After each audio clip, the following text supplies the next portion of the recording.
What is your capacity ultimate when it is in full flow? It will right now what we have approval is up to 5 million TUs, which is the environment clearance, and then as in we will put for phase 3 as and when it's the right time. Then that is a further subject to. What it will be? We don't know yet. We are still studying that. So how will this cost could be reduced? You say ultimate target is reducing the cost. Our target is to reduce by 30%. 30%. By No, it's very hard to give you a timeline, but ultimate goal is, because see, this is all a network, right? You have to work with shipping lines, you have to work with other ports, you have to work with shippers to make sure that there are a lot of stakeholders who are involved, which we have to convince them and to show that value creation and the value proposition that we are proposing. So it is a let me put it this way: it took us 20 years to make Mundra. So give us some time to make Vizhinjam. So what are the major capital projects left out here? Major capex? In phase 1, nothing left. Phase 2, now we have to extend the breakwater by another roughly 900 meters, and then we have to build a berth, extend the berth by another 1200 meters, and the backup area, corresponding backup area, as well as the equipments. So the extension of the breakwater will be funded by you or the government of By Kenya? us. By us. And everything will be you? Yes. No, government, state, Kerala's done. And it's from internal accruals, or are you borrowing this way? Internal accruals. So what is the average cost of calling up a ship in Vizhinjam at the moment?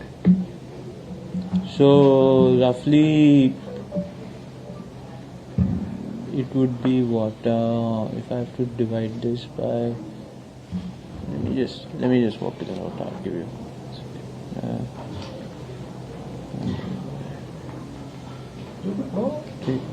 so roughly $40 $40 per box. Okay. Compared to other when Colombo, Salalah, Singapore. Same. Okay, and then you're aiming at further reducing shipping costs by 30% in India. Of course.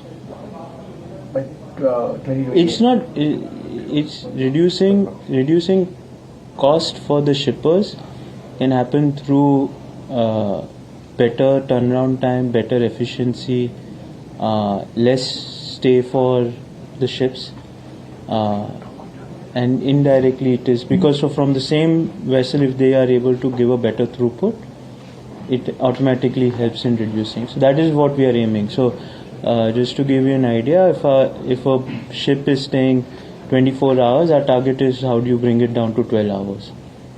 So how do you do exchange instead of 24 hours? How do you break it down to 12 hours?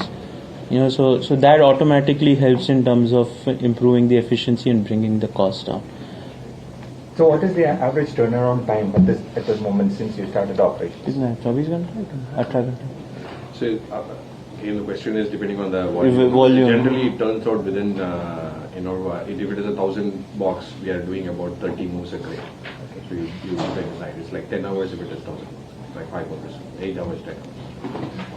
What sort of a revenue you expect by 2028 from this? You have an answer? I have not even calculated that. You've calculated numbers in terms of capacity and other things. So so our focus is not revenue. Okay. End of the day, we have to look at how much. I would say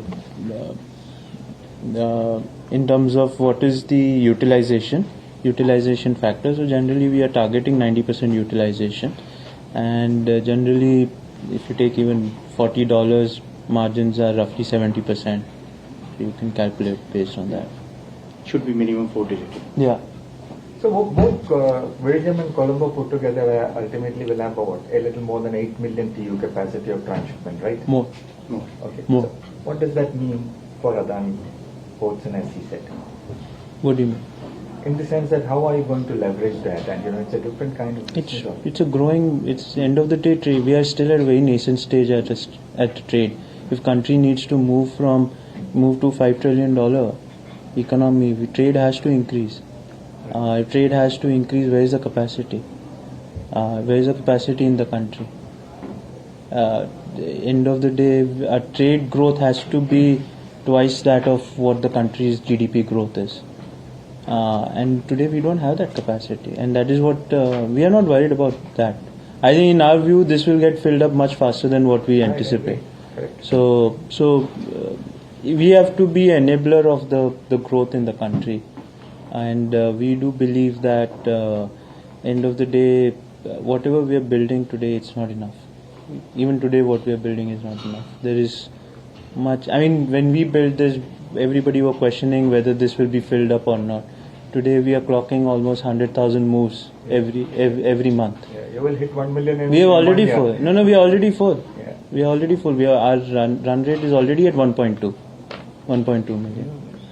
Do new projects like Andaman, do you think that can cause, is it a concern or is it like a, I don't think so it's a concern. Country needs more, as I said, country needs more infrastructure, more points. It has to hedge its bets as much as possible. Less concentration is always better.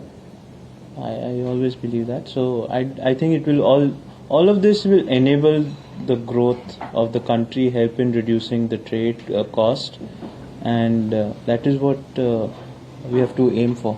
You were at the board meeting yesterday. What is the capex that you have for the year? 12,000? 12,000. 12,000. 11,000 to 12,000 is the guidance. Okay. 12,000. And this will be broadly be used for what? I mean, So first is ports, where we are talking about 6,000, but ports mainly capacity expansion in Mundra, Colombo, and Dhamra, all the major ports where we are doing the capacity expansion. Then we have second pillar, which is the logistics. In logistics, we are investing, of course, in the rail network and so on, but most important, trucking and the warehousing. The third pillar for us is the marine, which is now a very distinctive business unit. So we are going to invest in marine. And the fourth one is what we have started is technology and decarbonization. So approximately 1,380 crores will be on technology and the decarbonization, which includes renewable energy and what you have seen technology here. We would like to copy paste these kind of technologies in our ports to improve the efficiency and effectiveness. this will not include inorganic expansions. This 12,000 Sorry? crores will be over and above that if at all you identify M&As. a target company, M&A and all that. So that will be opportunistic. Not something that we have on our something which we can predict and say. Right. Any far as, similar opportunities see in other states? Sorry? Similar opportunities in other states for transshipment? No, transshipment. See, you have to see this. That transshipment only works on major trade routes. Why Vizhinjam works is because it is 10 nautical miles away from the major trade route. Yeah. So any major deviation, if you ask shipping lines to make, it does not work because for them it's a cost. As long as you are on the major trade route, it's very difficult to replicate this kind of asset anywhere else in the country. Very, very difficult. So any opportunities for imports you see other states? In ports? Yeah. So ports, we obviously we see Vadhavan as a big opportunity as and when it happens. We do see organic growth in our ports already because the ports that we already have, 16 ports in the country, there we see a huge opportunity for further growth and expansion. So yeah. By when do you see the multimodal connectivity actually coming to fruition? In Studying, Vizhinjam, it would be what government is talking Sir, about. we have temporary connectivity road will happen in the next 3 to 4 months time. Yeah. The clover leaf between 18 to 24, full-fledged clover leaf one road. Yeah. 28 there is the commitment. By the time we do the expansion, they will bring the rail also. Governments, because railway has to be brought by government, so their commitment is 2028. So what further innovation are you planning for the port? What further innovation? So, as Ashwini mentioned, a lot of focus on decarbonization. So a lot of focus on usage of EV, usage of renewable energy, you will see, next time when you guys come, you will see that most of the trailers over here, which are right now diesel run, they will be all running on electric. So a lot of focus on that, a lot of focus on how do you bring in automation and robotics to help in terms of not reducing, but how do you improve efficiency even more than what it is. So, traditionally, when you look at when we start comparing ourselves with global players, we are stuck with the traditional method, and I think world has moved on quite ahead in terms of usage of automation and robotics, and we as a country we have an opportunity to leapfrog that, because we've seen that leapfrog because of two aspects, because we are building new infrastructure, so that allows us to build in from day one, and second, we are not we don't have the overhang of our past, so that allows us to move quickly on